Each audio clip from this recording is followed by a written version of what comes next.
stop going on business trips. Right now. What?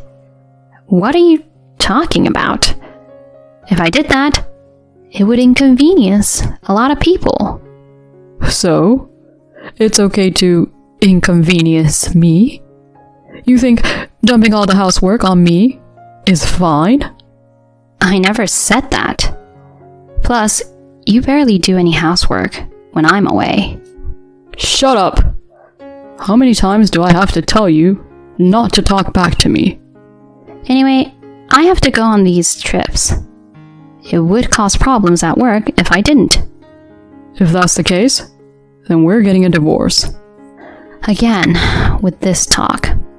He hasn't changed at all. I'm Miranda, a 30-year-old company employee. I met my husband, Justin, at work. He was the representative for one of our clients. Our relationship started after he invited me to dinner following a meeting. After 5 years of dating, we got married. I learned halfway through our relationship that he was the only son of a company president. It didn't really matter to me, but it seemed important to him. He said most women change their attitude when they learn he's the president's son, often asking for more. But I didn't change how I acted, which made him think I was the right person for him. Him being the president's son actually complicated things for me. Since he was destined to be the next president, I had to quit my job and work at his company to better understand the business. It was hard to leave the job I had for 8 years, but I decided to join my husband's company and worked hard to learn everything. I didn't want to be seen as incompetent, especially as the future president's wife. So, I took on work proactively, even doing overtime. This made me popular with my superiors and colleagues, and I started to enjoy my work more. However, Justin didn't seem too happy about it. I'm home. Welcome back. Working late again. Huh. Yeah, it was another busy day. We're in different departments, but I have to learn all parts of the business eventually. We might end up working together at some point. Haven't you been working overtime a bit too much? Yeah, but everyone's swamped. I can't just leave early. You really don't understand, do you? What do you mean? You'll be taken for granted. By whom? By the people at the company. I was confused. How does working overtime together lead to being taken for granted? You're going to be the president's wife. It looks bad for someone like you to be doing grunt work with everyone else. Why? I think it's a good thing. It's about maintaining your dignity. I don't see your point. Come on, you should understand that. Why are you getting so upset? I'm not upset. Just come home earlier. I'm starving. Make dinner. He slammed the door and went to his room. I couldn't figure out why he was so angry. The better I did at work, the colder he became. Why are you working so hard? As the future president's wife, I need to work extra hard to learn the job. You don't need to do all that. Just being the president's wife is enough. I disagree. Then, why did your dad tell me to work for his company? That's just a front for the other employees. Neither of us need to work that hard. Your main job should be taking care of the house. I was annoyed by his words. I do prioritize work, but I don't neglect our home. I take care of all the cleaning and cooking. Meanwhile, he gets home earlier than me and does nothing. He leaves his shoes and trash everywhere, like a spoiled child. You can tell how he was raised. It's exhausting to handle all the housework after a long day at work, and our arguments kept increasing. Why can't you just do what you're told? Stop working overtime and come home earlier. Everyone's working hard. I can't just slack off. Is your department full of people who can't do their jobs? Maybe they're intentionally slow to get more overtime pay. What? That's ridiculous. Everyone's working diligently. Whose side are you on? Mine or coworkers? It's not about taking sides. You're saying things that aren't true, and I'm just setting the record straight. If you dislike me that much, let's get a divorce. Don't talk about divorce so lightly. You'd be in trouble if I divorced you. But remember, you're the one who made me angry. He said that, and again, retreated to his room. It was the first time he mentioned divorce, so I was taken aback and didn't respond well. Eventually, the fight didn't lead to divorce, thanks to the intervention of my in-laws. But I was genuinely worried about whether I could continue being married to such a hysterical man. My patience was nearly at its limit. After a busy period at work, I had fewer overtime hours, and my husband was quieter.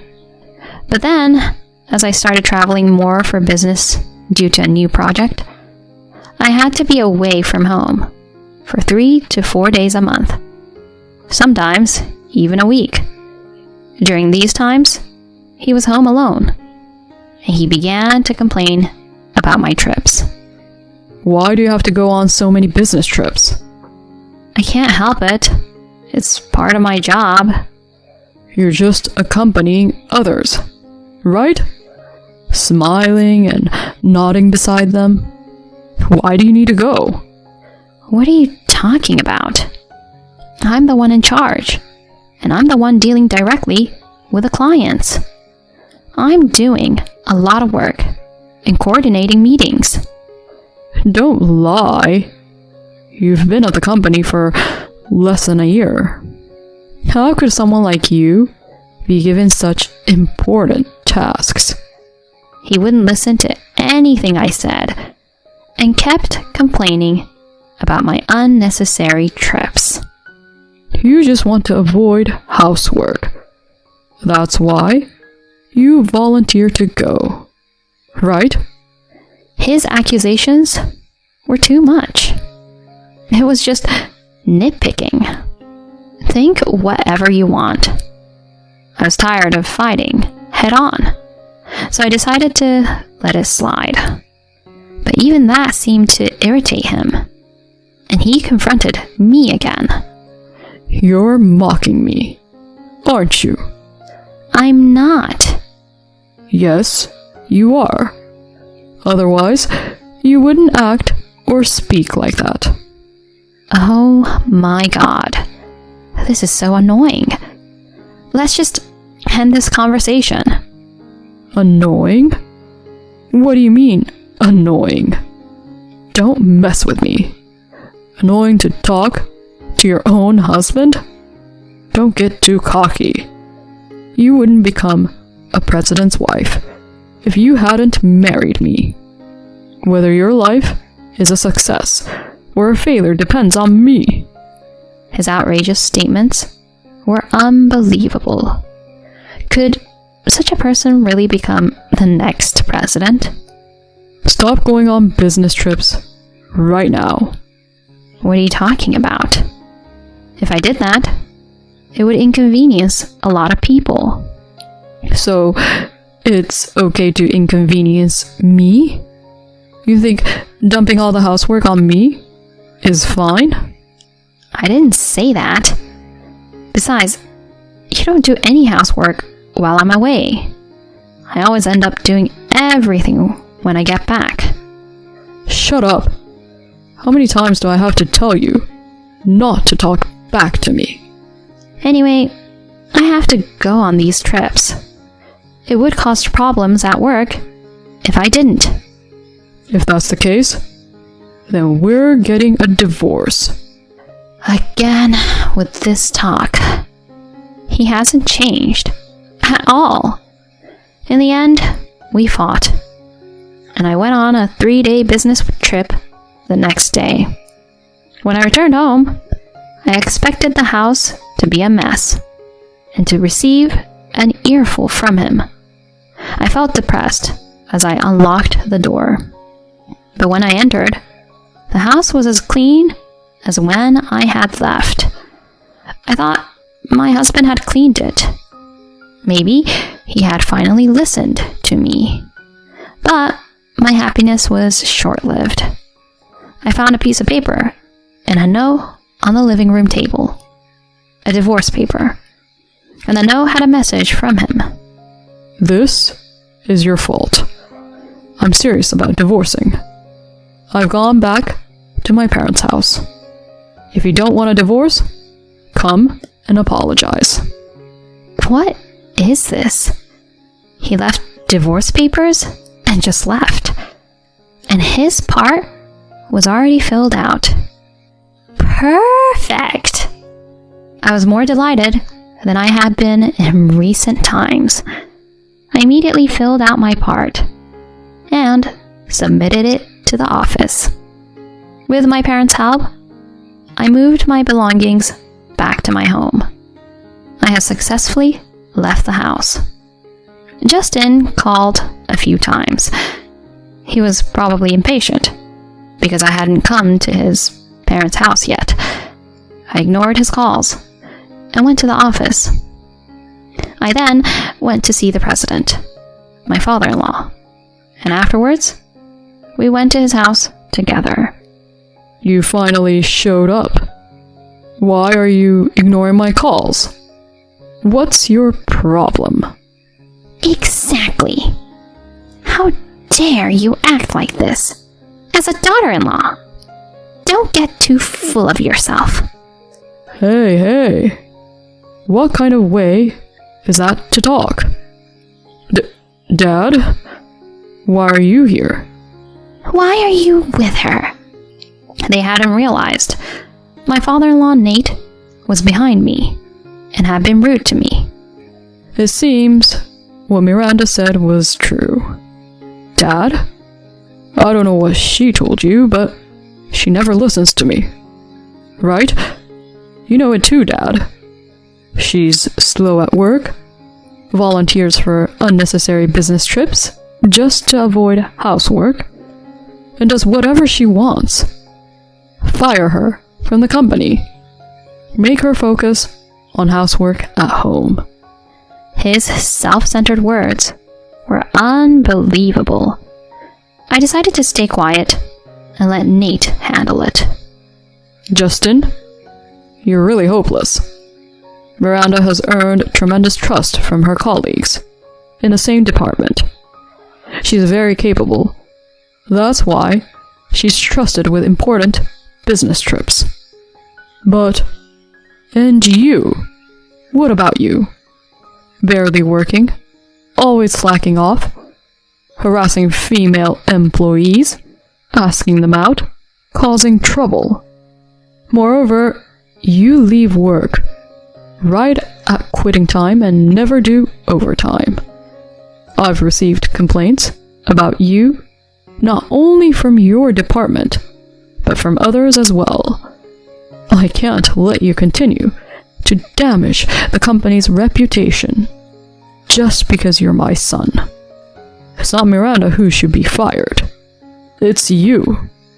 What? Wait! What are you doing? That's too harsh. Oh, my poor Justin. Be quiet.